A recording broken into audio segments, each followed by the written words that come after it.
Waktu itu perang terjadi antara panglima besar dan anak buahnya. Panglima besar Talut bertemu dengan Jalut, ya. Talut kalah sama Jalut, nggak ada apa-apanya, ya. Pada waktu itu anak buah Jalut ini kalah semua oleh orang-orang Muslim, Talut, ya. Tapi pas lawan satu raja ini, si Jalut hancur semua.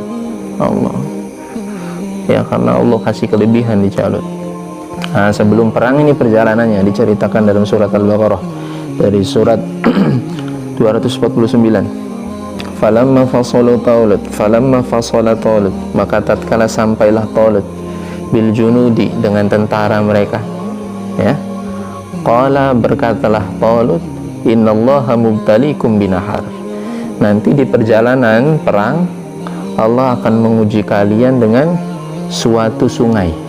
Faman syariba minhu falaysa minni, barang siapa yang meminum air dari kali tersebut, maka bukanlah lagi termasuk tentara-tentaraku, kata Talut. Fas'alu ahla dzikri in kuntum la ta'lamun. Falamma, maka tatkala ketika itu, fasala, sampai, Talut, ya. Siapa Talut? Ana sing kenal wi karo Talut. Talut itu panglima perang, ya. Talut itu panglima perang sewaktu Nabi Daud masih kecil, ya.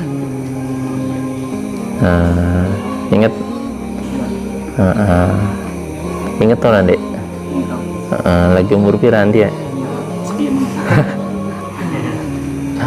Ya, jadi Talut itu panglima perang, orang taat, badan besar, kekuatan hebat, punya strategi perang yang bagus. Maka dibaiat oleh Bani Israel waktu itu untuk menjadi pemimpin perang mereka, ya. Nabi Daud masih kecil, ya, masih kecil. Orang-orang belum tahu tentang kelebihan Nabi Daud alaihissalam, ya. Yang terkenal waktu itu Talut, kesolehannya itu Talut. Beliau itu seorang petani, taat, punya strategi perang yang bagus, badannya kuat. Nah, pada waktu itu kaumnya apa?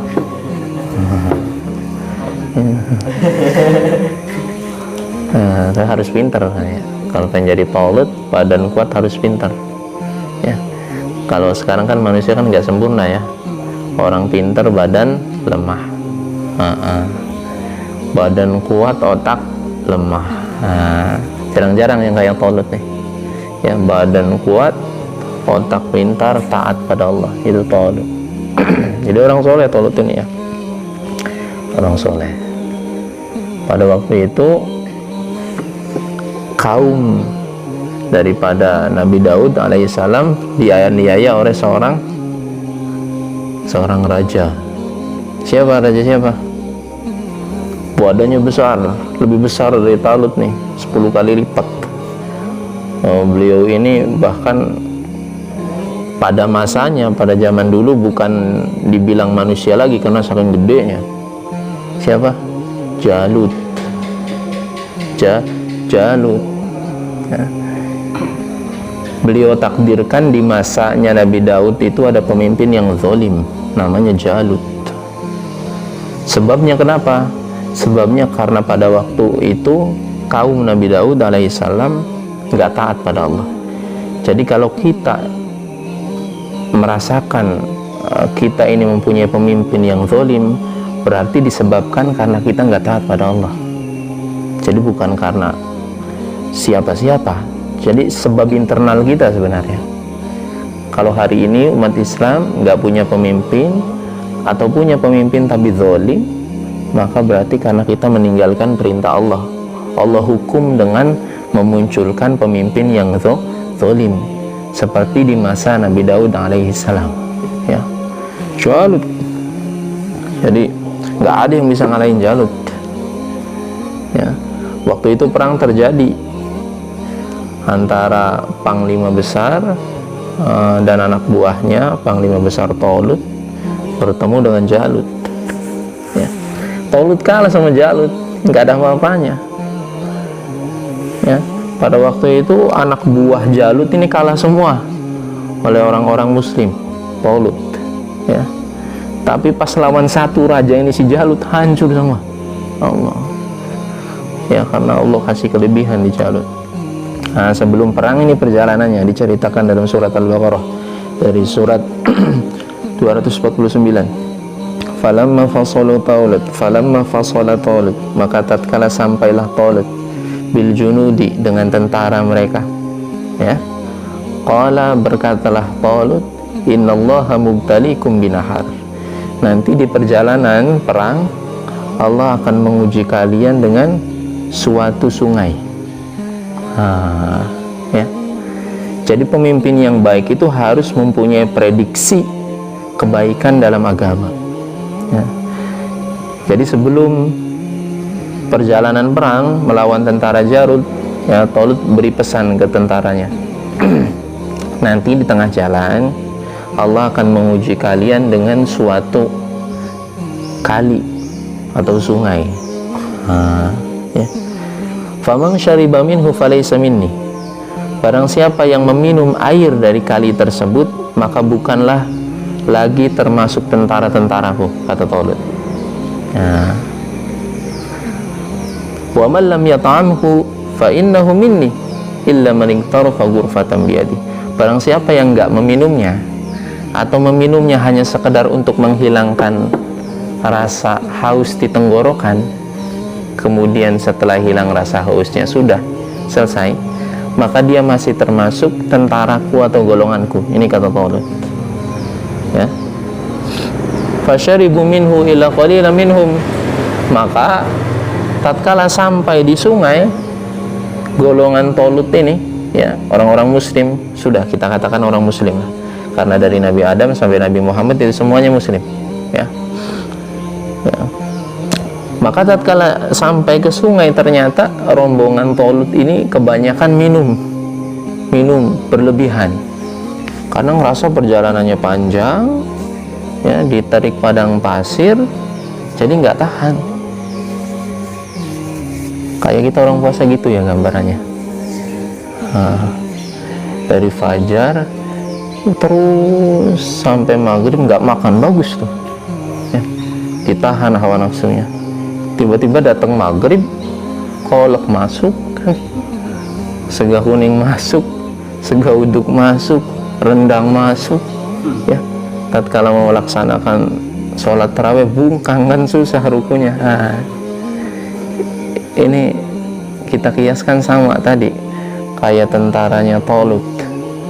Dia sudah berkorban dari rumah ingin perang, ya, dengan perjalanan yang begitu terik matahari panas dahsyat. Tiba-tiba di Jakarta, ya, sebelum nyampe tujuan, Allah kasih ujian dengan makanan, dalam hal ini sungai. Mereka berlebihan minumnya. Wah, gimana mau perang kalau udah bungkang, ya kan? Ya, makanya sebagian mereka itu udah bungkang.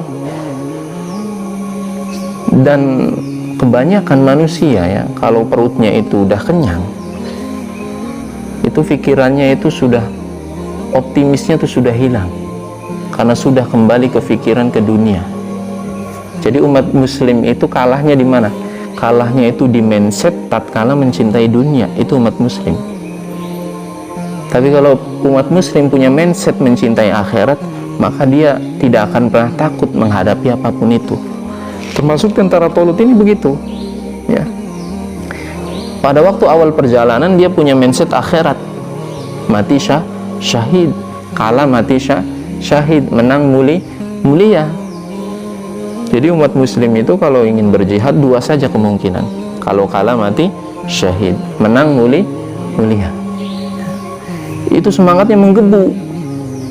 Nah, di tengah jalan diuji oleh Allah, diberikan dunia berupa air. Mereka minum berlebihan, bahkan ada yang berenang. Udah tuh,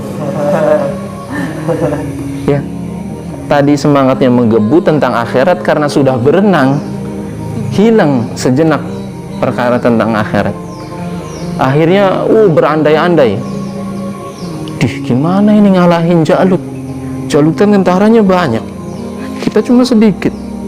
Belum lagi Jalut badannya besar, monster. Gak mungkin menang di kita nih, gak mungkin menang. Akhirnya kebanyakan dari mereka balik lagi. Ada yang diam di sungai itu lama, ya. Hanya sedikit saja yang mengikuti Talut. Ya, di sini diceritakan. Qala alladziina yadhunnuna annahum mulaqallah. Ya. Jadi sedikit saja yang mengikuti Talut. Kalau kita beri gambaran, kalau tentaranya Talut ini 3.000, maka yang pulang itu 2.500. Yang 500 ikut Talut berperang.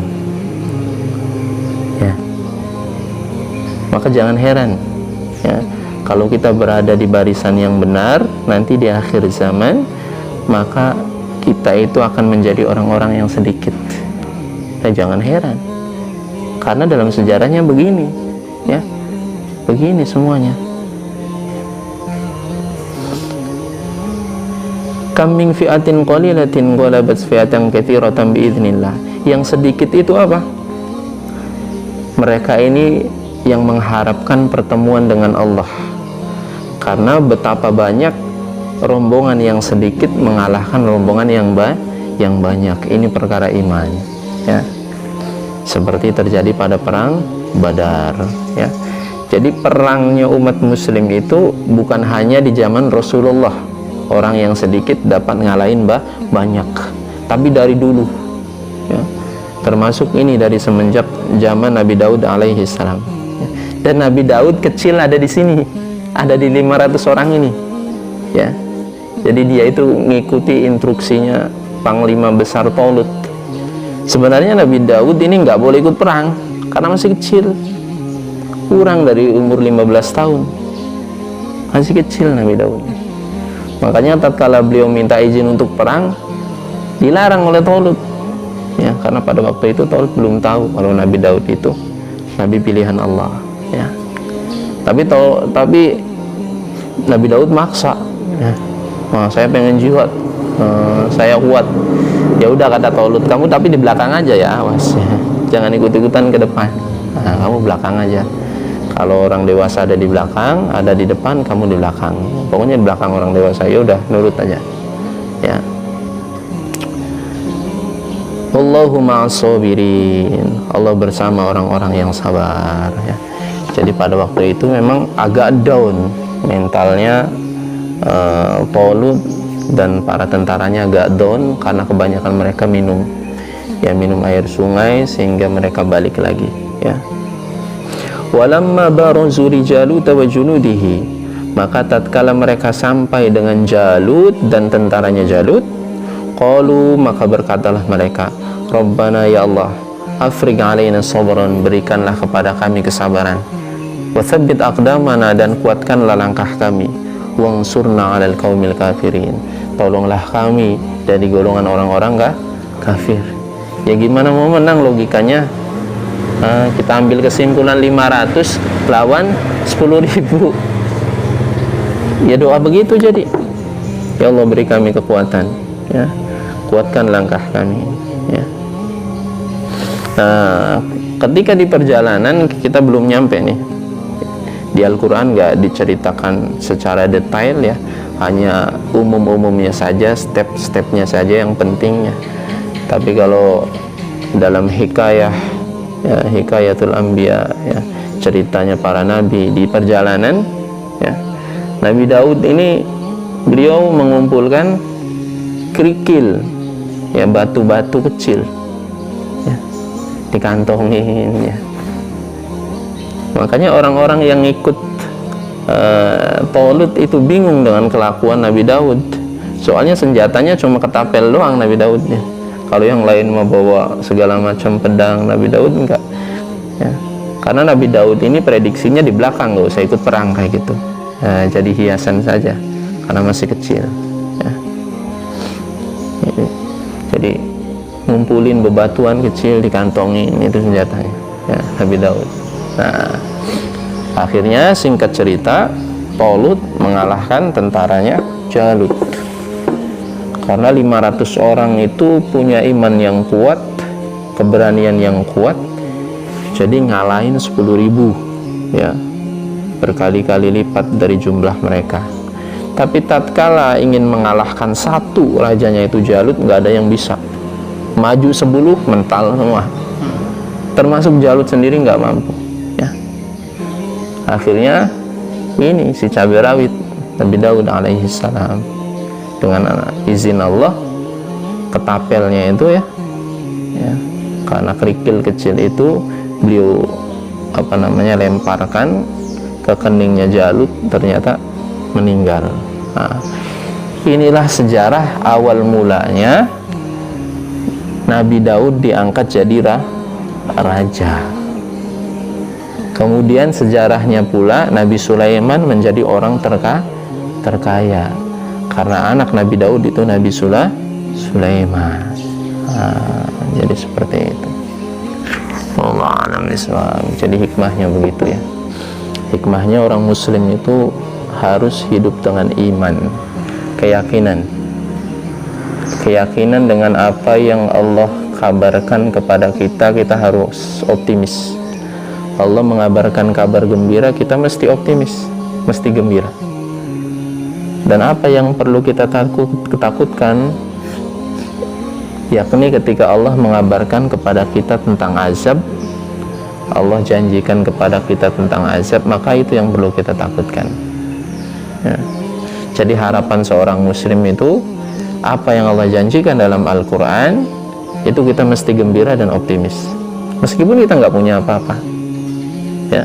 Ada kan banyak janji Allah dalam Al-Quran. Nggak ada janji Allah dalam Al-Quran, hai orang muslim kaya kamu bahagia, nggak ada. Hai orang muslim berpangkat kamu bahagia, nggak ada. Hai orang muslim ganteng kamu bahagia, nggak ada.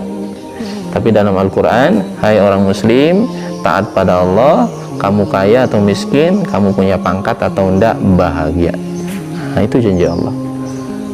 Nah, itu harapan kita yang membuat kita optimis dalam hidup tuh, mestinya begitu orang muslim tuh, orang mukmin, orang yang punya iman. Nah, begitupun sebaliknya. Sedih kita di mana? Sedih kita itu bukan ketika kita kehilangan pangkat, bukan ketika kita lagi sakit, bukan ketika lagi down, ada di bawah, bukan ketika kita lagi diejek, kita nggak punya makom, nggak punya tempat mulia ya di sekeliling lingkungan kita, bukan. Tapi tatkala kita jauh dari Allah, itu sedih kita. Allah a'lam bishawab.